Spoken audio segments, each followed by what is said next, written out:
mewakili dari rekan-rekan kami tukang becak. Ya sebenarnya gimana ya, dengan adanya mungkin ini sebuah cobaan juga dari yang di atas ya. Ya kita betul-betul sangat prihatin, sangat merasakan banget kalau tukang becak tuh gimana ya. Sebelum ada virus saja sebenarnya kita sudah merasa bahwa tukang becak itu untuk penghasilan saja sudah minus, karena sudah terpojok itu dalam arti kita sudah kesusahan untuk cari pendapatan sebenarnya, karena sudah terkalahkan dari ya semacam aplikasi dari bentuk Gojek, Grab, Maxing, bahkan kita itu sebenarnya untuk hari-hari biasa saja sudah banyak banget kehilangan langganan, itu hilang total. Jadi kita mengais rezeki di jalan dengan menggunakan alat transportasi becak itu sebenarnya ya sudah sulit, tapi gimana lagi karena memang itu sudah kerjaan kita gitu loh. Tadinya yang kita langganan punya 10.000, 15.000 antar sekolah, ke pasar dan sebagainya, habis semua kebakar sama Gojek sama Grab aplikasi gini. Khususnya kami tukang becak, kami pun nggak menyalahkan sama sekali, khususnya bagi yang menjalani transportasi aplikasi. Kalau menurut saya sendiri sebenarnya aplikasi itu monggo-monggo, karena semua juga membuka lapangan kerja. Tapi ternyata mereka juga berlebihan terus hingga akhirnya kita pun sebenarnya becak-becak sudah terpuruk. Nah sekarang apalagi ditambahkan dengan adanya ini pandemi COVID-19 ini atau corona. Jadi semenjak adanya COVID-19 atau pandemi atau corona ini, virus ini, semua khususnya tukang becak itu nggak ada penghasilan sama sekali. Dan saya yakin 75% itu becak ya adalah becak. Mereka pekerjaannya monoton. Jadi jarang yang punya sampingan kerja lain. Kalaupun ada kerjaan lain berarti becak yang buat sampingan. Jadi betul-betul mutlak kinerjanya itu dari becak, hasilnya dari becak. Nah sekarang nggak ada penghasilan sama sekali. Bentuk penumpang pun itu lokal, orang pribumi.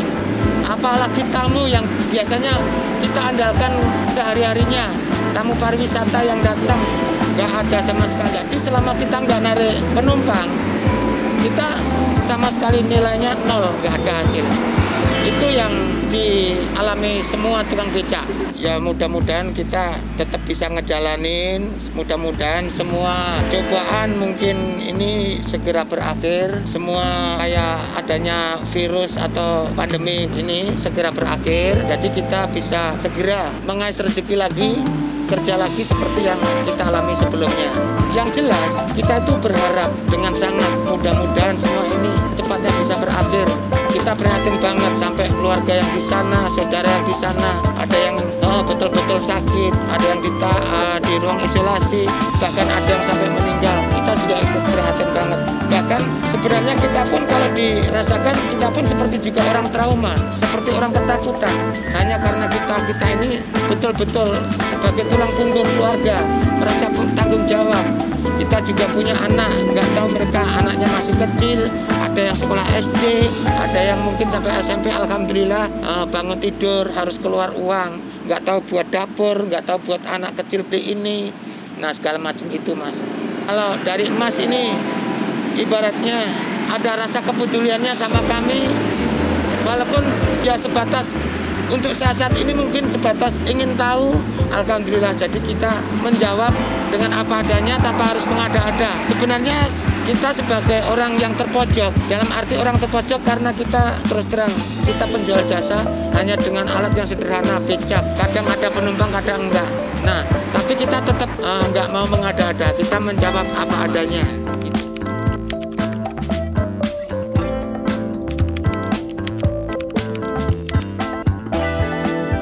Kalau saya begini mas, apapun bentuknya saran dan kritik, kalau itu memang mendukung tanpa harus ada dampak yang setidaknya merugikan yang lain, saya monggo-monggo aja. Cuma aku rasa kalau becak sampai nantinya, ya saya berharap kalau bisa ya jangan sampai melalui aplikasi kalau untuk becak. Karena apa mas? Untuk becak ini mas, ya saya sampaikan dan perlu diketahui orang-orang yang taraf pendidikan menengah ke bawah. Justru ini saya sampaikan sampai mereka yang kepada beliau-beliau yang punya jabatan, yang kayak sarjana dan sebagainya. sebagainya. Tukang becak itu 90% itu untuk taraf pendidikannya Mas, ini maaf ya, itu rendah. Mungkin dalam taraf berpikirnya pun bukan termasuk mereka-mereka yang IQ tinggi, cerdas dan sebagainya. Kalau melalui aplikasi takutnya bagian ada yang bisa menjalani pakai aplikasi.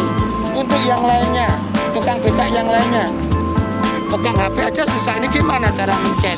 Saya becak tulis saja nggak bisa. Nah itu nanti kan kecemburuan sosial itu pasti ada. Nah yang saya inginkan, saya sebagai tukang becak juga Mas, saya maunya becak sesama becak, baik itu yang sudah bisa pakai pegang bentor ataupun masih manual, kita adalah satu.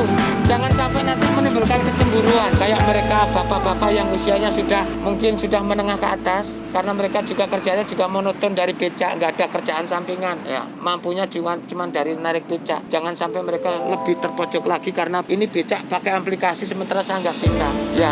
Terus terang saya nggak tega kayak gitu Mas.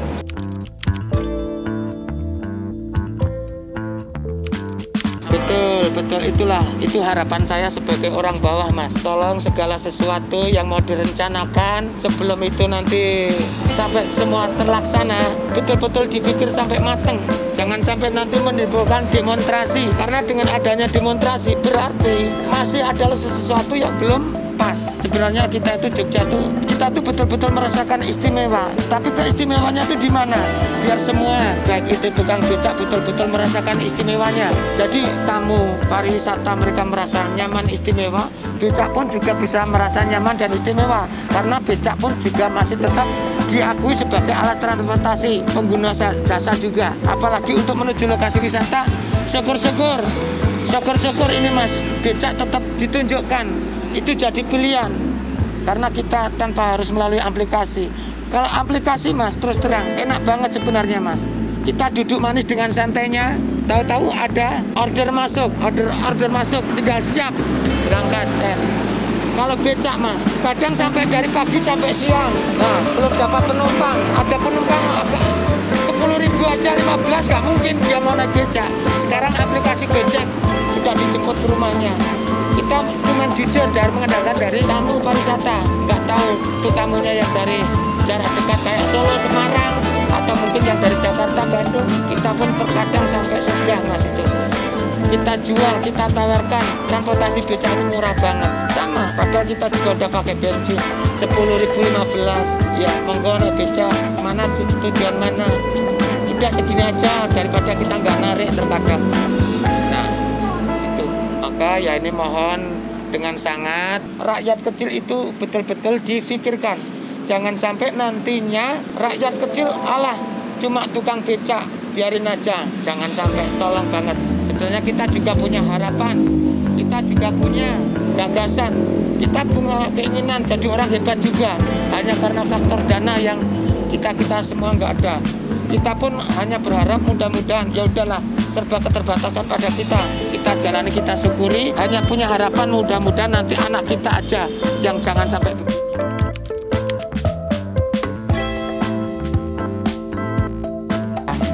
Karena sekarang mungkin karena sudah dibilang terlalu modernnya itu, kayak perhotelan pun sama Mas. Terkadang dari perhotelan bahkan mereka sudah menyiapkan nggak tahu 1-2 mobil gratis untuk jarak dekat. Itu untuk ibaratnya untuk servis ke tamu-tamu yang menginap itu. Di sisi lain Mas, di perhotelan ada terkadang sekarang sudah terpampang dengan aplikasi yang Gojek, yang Grab, di situ sudah ada petunjuk juga. Jadi aplikasi ini sekarang sudah internasional, sudah mendunia. Dimanapun kita di kota besar, dimanapun kita berada, pasti ada aplikasi kan. Nah sama mereka tamu-tamu wisata yang menginap di hotel, aduh saya pengen ke sana. Di hotel pun sudah ada petunjuk dengan aplikasi ada. Nah terkadang mereka belum keluar hotel pun mereka sudah, aduh kita berempat, kita satu keluarga, kita 2 orang, berarti kita pakai Grab aja mungkin yang mobil. Kalau sendiri terkadang yaitu Gojek, Grab. Ya cuma terkadang kalau dari pariwisata Mas, maaf ya. Untuk becak ini gini Mas, mereka kan pada membuat paguyuban. Ya kita ini semuanya satu Mas. Tapi di antara kita semuanya satu itu nanti kita pisah-pisah. Kinerjanya itu terpisah. Mungkin dibikin contoh ini ada sekian orang, mungkin genap 15 orang. Ini membuat paguyuban khusus di wilayah ini.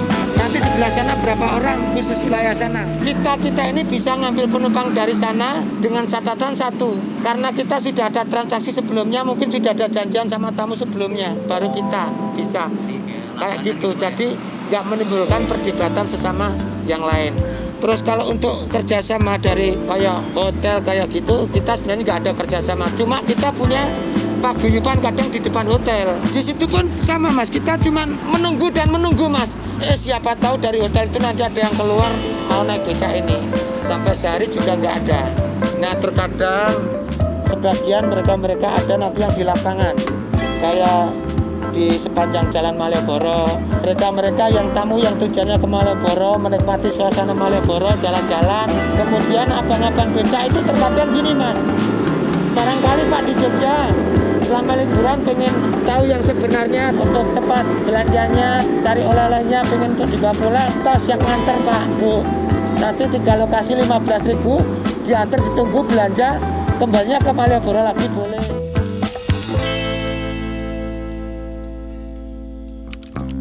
Harapan saya mas, karena becak itu adalah salah satu bentuk pekerjaan yang sebenarnya paling mudah untuk rekan-rekan kami becak semua.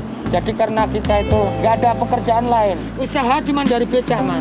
Sasaran paling cepat itu cuma dari becak, udahlah mbak becak. Harapannya besar mas, siapa tahu ada rezeki, siapa tahu dapat rezeki. Ya karena Allah Maha Kaya, cuma begitu aja itu mas. Mudah-mudahan dapat, cuma gitu mas. Jadi kalau becak ya kalau bisa minta tolong ya ikut solidaritasnya ke kami semua. Sampaikan ke warga, sampaikan ke seluruh masyarakat. Kalau bisa tolong becak tetap ikut diperhatikan, jangan sampai terpojok. Iya, karena kalau becak ini mas, terus terang mas, apalagi sampai nggak boleh, apalagi sampai mereka mengundurkan diri karena kapok jadi tukang becak sudah nggak ada hasil mas. Berarti berapa ribu pengangguran mas. Dampaknya lagi mas, tukang becak itu di Yogyakarta ini mas, dari yang bentor, dari yang masih manual itu ribuan mas. Ya ribuan, jangan dibilang cuman 10, 20 atau mungkin 100 sampai 500, ribuan mas. Kalau terhitung itu sampai yang manual gitu kemungkinan kalau kayak 4.000 becak taruhlah, 4.000 tukang becak itu ada. Kalau mereka sampai nggak kerja becak lagi, itu berarti kan pengangguran banyak sekali. Belum nanti dampak dari keluarga mereka. Keluarganya tukang becak, mereka yang diandalkan juga cuma dari becak. Alhamdulillah mungkin dari beberapa persen mereka sudah ada dari anaknya tukang becak, mungkin karena sudah punya kerjaan kayak gitu, itu sudah ikut membantu keluarganya. Tapi kalau yang belum, tukang becak tetap makanya tolong itu betul-betul dibantu gimana caranya becak tetap ikut dibudayakan. Ya itu jawaban dari kami. Salah satu tukang becak punya sedikit mungkin ada mau masukkan usulan atau gimana untuk becak, dan itu nanti mau dibahas sama rekan-rekan atau mungkin mau disampaikan ke seluruh masyarakat. Ya mudah-mudahan semua yang jelas bisalah untuk mendukung kami semua.